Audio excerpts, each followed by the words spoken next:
नमस्कार, सुबह के 10 बजने को हैं। मैं हूं आपके साथ दिव्या तिवारी और आइए खबरों की शुरुआत करेंगे आज की सबसे बड़ी और अहम खबर के साथ। यूपी में आज योगी मंत्रिमंडल का विस्तार। दोपहर 3 बजे होगा शपथ ग्रहण समारोह और कैबिनेट में शामिल होंगे 6 नए चेहरे। भूपेंद्र चौधरी, कैलाश राजपूत का मंत्री बनना तय है। सुरेंद्र दिलेर, कृष्णा पासवान का भी मंत्री बनना तय है। मनोज पांडे, हंसराज विश्वकर्मा का मंत्री बनना तय है। सीएम योगी से मिल चुके हैं ये सभी 6 नेता। तो मुलाकात हो चुकी है, फोन जा चुका है और अब इन नेताओं का मंत्री बनना तय है। कैबिनेट में शामिल होंगे 6 नए चेहरे।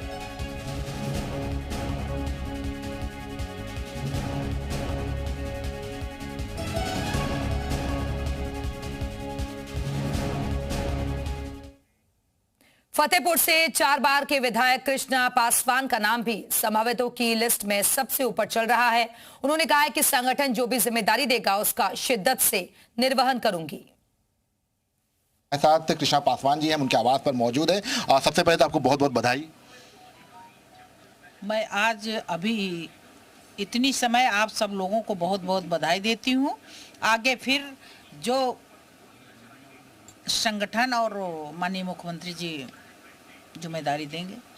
अच्छा, एक चूंकि नारी शक्ति वंदन अधिनियम को लेकर लगातार जो है, आपको बहुत बहुत बधाई देती हूँ, बस कुछ नहीं। तो खुशी की लहर जो है दिखाई, बहुत बहुत बधाई देती हूँ मैं आपको। अच्छा, 2027 का चुनाव जो है सामने है, बहुत बड़ी जिम्मेदारी अब मिलने जा रही है आपको। मैं उसके बारे में देखिए, खुशी देखिए चेहरे पे आपको दिखाई पड़ेगा और होनी भी चाहिए, क्योंकि 4 बार की विधायक हैं, फतेहपुर से आती हैं। और खास बात यह है कि जिस तरह से नारी शक्ति वंदन अधिनियम को लेकर बीजेपी फ्रंट फुट पर है, उसकी कमान भी जो है संभाली थी कृष्णा पासवान जी ने। और लगातार तमाम तरह के कार्यक्रम किए गए थे और विपक्ष को घेरा गया था। और ऐसे में अब ये कहा जा सकता है कि उत्तर प्रदेश में महिला मंत्री के तौर पर एक और बड़ी एंट्री होने जा रही है कृष्णा पासवान जी की। और शाम को 3 बजे ये पूरा जो शपथ ग्रहण राजभवन में होगा, जिसमें कृष्णा पासवान यूपी सरकार में मंत्री के तौर पर शपथ लेंगी। कैमरामैन समीर कंग के साथ विशाल रघुवंशी, जी मीडिया, लखनऊ। और वहीं मंत्रिमंडल विस्तार में कैलाश राजपूत का नाम भी फाइनल हो गया है। उनसे बातचीत की हमारे संवाददाता विशाल रघुवंशी ने। उत्तर प्रदेश में आज योगी सरकार का मंत्रिमंडल विस्तार होने जा रहा है और कैलाश जी इस मंत्रिमंडल का हिस्सा होने जा रहे हैं। हमारे साथ कैलाश जी, उनसे पहले बात करते हैं। सबसे पहले आपको बहुत बहुत बधाई हो। धन्यवाद भाई साहब। फ़ोन आया तो कैसा रिएक्शन था पहला आपका? पहली प्रतिक्रिया जो है, काफ़ी लंबे समय से आप जनता में काम कर रहे थे, पहली प्रतिक्रिया क्या थी? नहीं, पार्टी का जो निर्देश हुआ उसके मुताबिक मेरे पास जानकारी आई थी पार्टी की तरफ से। तो मैं माननीय मुख्यमंत्री जी से भी मिला था शाम को, तो उसकी जानकारी हुई। तो उसी परिप्रेक्ष्य में मैं पार्टी के संगठन के सभी प्रदेश अध्यक्ष जी सहित संगठन को बधाई देता हूँ। माननीय मुख्यमंत्री जी के चरणों को प्रणाम करके उनका आभार व्यक्त करता हूँ कि मेरे जैसे छोटे कार्यकर्ताओं को इस लायक पार्टी ने समझा। कल शाम को मुख्यमंत्री से आपकी मुलाकात भी हुई है। आप और जितने संभावित मंत्री थे सभी की मुलाकात हुई है। तो 6 लोगों की मुलाकात माननीय मुख्यमंत्री जी की कोठी पर हुई और जानकारी दी गई। इसके लिए मैं उत्तर प्रदेश के माननीय मुख्यमंत्री जी को बधाई देना चाहता हूँ। प्रदेश संगठन के सभी सम्मानित पदाधिकारी को बधाई देना चाहता हूँ और उत्तर विधानसभा की सभी सम्मानित जनता के चरणों को नमन करता हूँ कि उनके आशीर्वाद से अवसर प्राप्त हुआ। अब जो भी समय और जो भी काम सरकार की तरफ से मिलेगा, रात दिन मेहनत करके एक पद का एक अच्छा दायित्व निर्वहन करने का प्रयास करूँगा।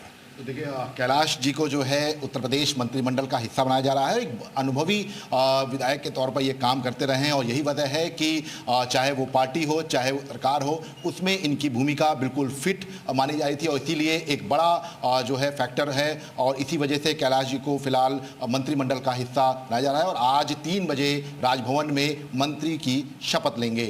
कैमरामैन समीर के साथ विशाल रघुवंशी, जी मीडिया, लखनऊ। और इस वक्त लखनऊ से हमारे सहयोगी मयूर शुक्ला हमारे साथ जुड़ गए हैं जन भवन से। मयूर, कुछ ही घंटों का इंतजार और उसके बाद शपथ ग्रहण समारोह होगा। मयूर के पास हम जाएंगे, लेकिन उससे पहले एक बार इंट्रोडक्शन करवा देते हैं। हमारे साथ परमवीर सिंह जी जुड़े हुए हैं, राजनीतिक विश्लेषक हैं। उसके अलावा कुंवर निषाद कांग्रेस प्रवक्ता हमारे से जुड़े हुए हैं। पल्लवी सिंह जी बीजेपी प्रवक्ता हमारे साथ मौजूद हैं। बहुत बहुत स्वागत है आप सभी का। तो शुरुआत में मयूर आपके साथ ही करना चाहूंगी क्योंकि कुछ ही घंटों का वक्त रह गया है। ऐसे में क्या तैयारियां फिलहाल आप देख रहे हैं शपथ ग्रहण समारोह की?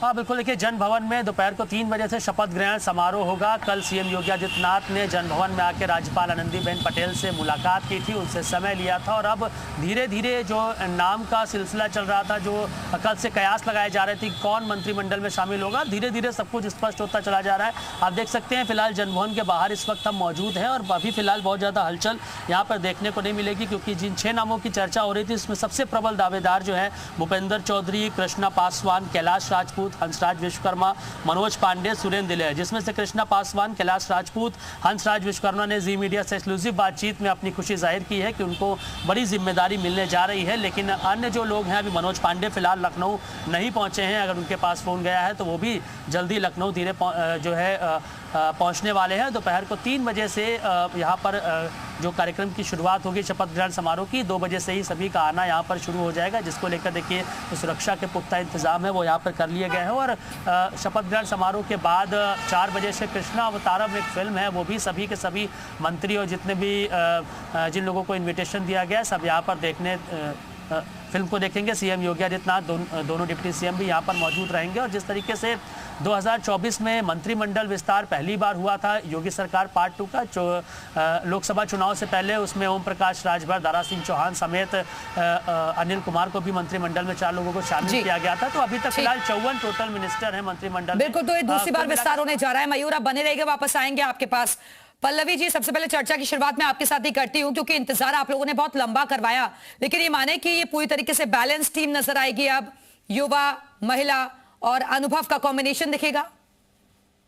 जी देखिए, टीम हमारी पहले भी बैलेंस थी, ऐसा नहीं है, क्योंकि 2 टर्म का कार्यकाल जो है आप देख रही हैं हमारा चल रहा है, तो टीम में तो कोई दिक्कत नहीं थी। पर हाँ, मंत्रिमंडल का विस्तार हो रहा है तो आपके चैनल के माध्यम से मैं दर्शकों को भी और सभी को, जितने भी भारतीय जनता पार्टी के कार्यकर्ता हैं, सबको हार्दिक शुभकामनाएं देना चाहूंगी। साथ ही साथ मैं जो भी मंत्रिमंडल के नए चेहरे होंगे उनको भी हार्दिक शुभकामनाएं देना चाहूंगी। तो देखिए, टीम तो बैलेंस थी ही, फिर बैलेंस्ड होगी। हम सबको साथ में लेके चलने वाले हैं, सबका साथ सबका विकास की बात करते हैं, तो बिल्कुल हर जो प्रतिनिधित्व होगा हर वर्ग से हमारा पहले से भी था और अब और भी बढ़ जाएगा। ठीक है, एक छोटा सा सवाल, उसके बाद कुंवर निशात जी के पास जाऊंगी मैं। पल्लवी जी, ये माने कि 2027 के कमबैक की तैयारी है ये? देखिए, हम किसी भी इलेक्शन को, चाहे वो छोटे से छोटा हो या बड़े से बड़ा, बहुत ही सीरियसली लेते हैं और उस पर 365 दिन काम करते हैं। भारतीय जनता पार्टी ये नहीं इंतजार करती कि इलेक्शन आने वाले हैं तो हमें अपनी कमर कसनी है। हम 365 दिन 24 घंटे काम करने में विश्वास रखते हैं। तो 27 की यदि बात करें, तैयारी तो हमारी चल ही रही है, उसमें तो कोई संशय ही नहीं है। लोगों से संवाद करना, लोगों की समस्याएं सुनना, उनसे उनकी चीजों को आगे बढ़ाना, उनको कानून व्यवस्था सुदृढ़ करना, सब पे हम काम। ठीक है पल्लवी जी, अब बने रहिएगा, वापस आते हैं। कुंवर निशात जी, मेरा सवाल आपसे ये है कि अब नए चेहरे जो है जुड़ने जा रहे हैं इस कैबिनेट में, इस विस्तार को आप किस तरीके से देख रहे हैं? दिव्या जी, देखिए, भारतीय जनता पार्टी जो नए समीकरण के साथ ये सरकार में नए मंत्रिमंडल में विस्तार कर रही है, वास्तव में यह चुनावी समीकरण साधने का उनका एक प्रयास भर है। इन्होंने पूरे 9 साल पिछड़े दलित अल्पसंख्यक के साथ अत्याचार किया और अब जो नए मंत्रिमंडल का विस्तार हो रहा है तो आप देख सकती हैं उसमें ज्यादा से ज्यादा दलित और पिछड़े चेहरों को लाकर ये दिखाना चाहते हैं कि हम तो भाई हितैषी हैं, क्योंकि भारतीय जनता पार्टी जनता का चरित्र भांप चुकी है, जनता का मूड भांप चुकी है कि पिछड़े दलित समाज में इनका बड़ा विरोध है। और इन्होंने जिस भूपेंद्र चौधरी जो भाजपा के प्रदेश अध्यक्ष रहे, ये फेल नेता है। भूपेंद्र चौधरी के नेतृत्व में पश्चिमी उत्तर प्रदेश में भारतीय जनता पार्टी ने लोकसभा चुनाव में पूरी तरह से मुक्की खाई थी। तो ये उनके सहारे जाटों को साधने का प्रयास कर रहे हैं, क्योंकि वो जानते हैं कि जाट समाज पूरी तरह से नाराज है। कृष्णा पासवान के माध्यम से दलित समाज को साधने का ये प्रयास कर रहे हैं, क्योंकि जानते हैं कि दलित नहीं तो पिछड़ों दलितों की बात तो आप लोग भी करते हैं ना, पीडीए की बात आप लोग भी करते हैं। होनी चाहिए, नहीं तो लेकिन कांग्रेस कहाँ खड़ी है फिर यूपी में? कांग्रेस कहाँ खड़ी है फिर यूपी में? सम्मान, हम तो कहते हैं कि भाई हम कांग्रेस यहाँ खड़ी है कि कांग्रेस चाहती है कि उत्तर प्रदेश के हर वर्ग को भागीदारी मिलनी चाहिए, सम्मान मिलना चाहिए। लेकिन जिस प्रकार से 6 महीने के लिए मंत्री बना रहे हैं तो वो स्पष्ट जाहिर करता है कि 6 महीने का मंत्री अपना कोई किसी प्रकार का जो नया बजट पेश नहीं कर पाएगा। जो पुरानी नीतियां चली आ रही हैं उसी पर काम करेंगे और नया लिबास बदलने से किसी का चरित्र बदलने वाला नहीं है। इनकी जो सरकार है उसमें पेपर लीक हुए, युवाओं को उत्पीड़न हुआ, युवाओं के ऊपर लाठी चली, टीजीटी पीजीटी का पर्चा लीक हुआ, यूपी पुलिस का पर्चा लीक हुआ, पल्लवी जी जवाब दे दीजिए। आरओ का पर्चा लीक हुआ। जवाब तो ये देना भारतीय जनता चाहूंगी। पार्टी का चरित्र। कुंवर निषाद जी को चाहिए कि जो हमारा योगी आदित्यनाथ जी का जब 2.0 सरकार जब गठित हुई थी तो उसको भी देख लें कि उसमें किस तरीके से हर वर्ग को स्थान दिया गया था। देखिए ये कहने से कि चुनाव, देखिए यहाँ पे तो 6-6 महीने में इलेक्शन, बीच में तो मैं बोल रही थी आपके कुंवर निषाद जी, बीच में मत बोलिए, मुझे बोलने दीजिए। पिछड़ा वर्ग के 20 दलित, ब्राह्मण, राजपूत, वैश्य सबको ध्यान में रखते हुए मंत्रिमंडल का निर्माण बनाया गया था, लेकिन इनको नहीं दिखाई देगा क्योंकि इनको तो सिर्फ गलत चीजें ही दिखाई देती। इन्होंने सिर्फ बात की है, ये बात करते हैं पीडीए, पर इनके लिए पीडीए का कोई मायने नहीं है। इन्होंने किसी को भी साथ लेके कभी चलेंगे, सहयोगी को भी बात करेंगे, कांग्रेस की तो मैं बात भी नहीं कर सकती क्योंकि उत्तर प्रदेश में कांग्रेस हाशिए पे है, शून्य पे है। थोड़ा बहुत इनकी सीटें आई थी वो सिर्फ समाजवादी पार्टी की वजह से आई थी, तो उत्तर प्रदेश में अगर मैं कांग्रेस पार्टी की बात करूं तो वो बहुत बड़ी बेईमानी होगी। जो भी इनकी सही सीटें हैं, जो भी है इनकी सहयोगी दलों की वजह से है। देखिए अब ये तो उन्होंने पल्लवी जी ने ये और कह दिया कि उत्तर प्रदेश में तो आप लोग बिल्कुल ही नील है, समाजवादी पार्टी से भी नीचे चले गए। देखिए एक बार दिव्या जी, इतना तो इन्होंने स्वीकार कर लिया कि चलो हमारी थोड़ी बहुत सीटें आई, लेकिन इन्होंने सारे में ये भी कह दिया आपकी सीटें आई आपकी सहयोगी दल की वजह से, आपकी वजह से नहीं आई। वो कह रहे समाजवादी पार्टी की वजह से आई आप लोगों की सीटें। आपको तो भी अपने धरातल अपनी जो है तलाशने की जरूरत है। आपने भी अभी तक अपना यहाँ धरातल तक नहीं तलाशा है। जो सीटें थी आपकी वो जा चुकी है। आपके 400 पार के गुब्बारे को फोड़ने का काम उत्तर प्रदेश की जनता ने किया। आप मूर्ख बनाकर उत्तर प्रदेश की जनता को जिस तरह के आप आपकी 400 बहुमत आता था, आप तो 99 सीट पे ही खुश हैं। पूरे देश में यदि बात की जाए तो 99 सीट पे ही खुश हैं कि अरे 100 का आंकड़ा भी आप बात नहीं करते। ठीक है, आप दोनों के पास वापस मैं आऊंगी। परमवीर जी, मेरा सवाल आपसे यही है कि क्या ये माने कि जो नई टीम अब तैयार हो रही है ये एक तरीके से 2027 की तैयारी है और उसी रणनीति के तहत ये नए नाम अब शामिल किए जा रहे हैं, नए चेहरे? देखिए समय समय पर सभी दल, आज से नहीं, जब से अगर हम बात करते हैं, अगर मैंने जब से देखना शुरू किया है, ऑब्जर्व करना शुरू किया राजनीति को, तो चुनाव से पहले हर एक पार्टी हर एक राज्य में अपने दल को रिकैलिब्रेट करती है।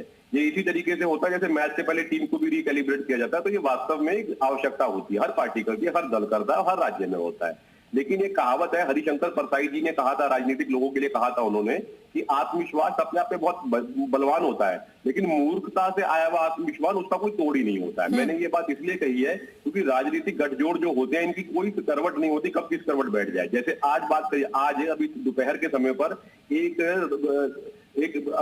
शपथ और ली जाएगी तमिलनाडु के अंदर, टीवी की शपथ लेने वाली है, वहां पे एक सीएम बनने वाले हैं। तो कांग्रेस तुरंत जो पहले डीएमके के साथ ही पाला बदल के कूद कर अब इधर बनने वाली है। तो हम दोस्तियां कहां पर माने? अखिलेश यादव जी जाते हैं, ममता बनर्जी को सांत्वना देने जाते हैं कि हम आपके साथ में हैं, लेकिन ये गठजोड़ जो होते हैं इनका कोई वो नहीं होता है कि अगर हम सोचे कि कोई जनता, आम जनता के संदेश है मेरा, इन बातों में नहीं आना चाहिए कि नेताओं को कुर्सी से इतना लगाव होता है कि वो छोड़ देते हैं, 10-15 मिनट के अंदर ही छोड़ देते हैं। अब बात वो है कि एक कहावत और भी होती है देसी भाषा में कि छलनी बोले तो बोले, सूप बोले तो बोले, छलनी भी बोले जिसमें 72 छेद। अब सब जगहों पर क्या होता है कि हमने कर्नाटका में देखा कि कैसे दलगत राजनीति या जातीय समीकरण सेट करने के लिए लोगों को मंत्रिमंडल दिया जाता है, या हिमाचल में देखा, लेकिन वही कांग्रेस आज बीजेपी के ऊपर आक्षेप लगा रही है। तो ये ठीक नहीं होता है। आजकल के समय में भी ठीक क्यों नहीं है? पहले क्या होता था, ये बातें निभ जाती थी क्योंकि प्रिंट मीडिया होता था, आज जो करेंगे कल अखबार में खबर छपेगी, जनता भूल जाती थी। अब जैसे जो कोई बात भी आप बोलेंगे वो सारा दिन लूप के अंदर चलती है, चाहे नेशनल मीडिया पे चले चाहे सोशल मीडिया पर चले, तो आपकी बातों को खींचा जाता है। इन्हीं बातों से आपके मीम बनते हैं। जैसे कि तमाम तरीकों के नेताओं ने पहले महिला आरक्षण बिल का विरोध किया, आज उसके पक्ष में खड़े होते हैं। 2008 में मुलायम सिंह यादव जी भी विरोध में ही थे। इन चीजों को थोड़ा सोच समझ के बोलना चाहिए, खासकर प्रवक्ताओं को मुझे लगता है ज्यादा जिम्मेदारी बनती है। ठीक है, कुंवर निषाद जी, अभी हाल फिलहाल में जो, ठीक है सर वापस आती हूँ आपके पास कुंवर निषाद जी, लेकिन अभी हाल फिलहाल में जो 5 राज्यों में चुनावी नतीजे सामने आए उसमें कांग्रेस की स्थिति किस तरीके से डाउन हुई है, और बंगाल में तो कहीं पर भी आप लोग नहीं है, एक बड़ा राज्य आप लोगों ने खो दिया, और अब यूपी का बड़ा चुनाव होना है, यहाँ क्या तैयारी है आप लोगों की? क्योंकि यहाँ भी आपको बड़ा भाई मिलेगा, उसी से कॉम्प्रोमाइज करना पड़ेगा। देखिए कांग्रेस की पूरी तैयारी, और निश्चित रूप से आप समझिए सारे की सारी सीटों पर हम भारतीय जनता पार्टी का सामना करेंगे। गठबंधन होगा, गठबंधन के साथ हम लड़ेंगे। और एक बात और मैं स्पष्ट रूप से कह देना चाहता हूँ, देसी भाषा में कहावत है थूक कर चाटना, और थूक कर चाटने की आदत भारतीय जनता पार्टी के वकीलों की और भारतीय जनता पार्टी के नेताओं की है। ये जिसका विरोध करते हैं उसी को अपने बाप बना लेते हैं। काम बंगाल में हुआ, ये काम असम में हुआ, और यह काम उत्तर प्रदेश में भी हुआ। निषाद पार्टी कभी इनकी विरोधी पार्टी हुआ करती थी, आज निषाद पार्टी इनकी सहयोगी दल है। कभी लोकदल इनका विरोधी दल हुआ करता। समाजवादी पार्टी भी आपकी विरोधी दल थी, पानी पी पी के आप उनको गाली देते थे। योगी का जो चरित्र है, योगी का जो चरित्र है पूरा देश जानता है। आरएसएस का जो चरित्र है ये पूरा देश जान चुका है। और भारतीय जनता पार्टी के वकीलों को जरूरत है कि ये अपने माई बाप है उनकी तरफ भी देख के जरा बात करें तो ज्यादा बेहतर होगा। नहीं तो बता दीजिए ना कुंवर निषाद जी, कितनी सीटें आप मांगने जा रहे हैं समाजवादी पार्टी से? देखिए, मैंने बताया ना, उत्तर प्रदेश की 403 सीटों पर भारतीय जनता पार्टी के खिलाफ कांग्रेस का एक कार्यकर्ता पूरी ताकत से चुनाव लड़ेगा। सिंबल क्या होगा इसका कोई फर्क पड़ने वाला नहीं है, लेकिन इतना निश्चित है कि भारतीय जनता पार्टी को 2027 के चुनाव में 2024 की तरह मुंह की देने वाले, इतना निश्चित है। ठीक है, पल्लवी जी जवाब दे दीजिए। जी बिल्कुल, बोल रहे हैं 2024 में मुंह की। देखिए, मुंह की खानी हमें नहीं पड़ी थी।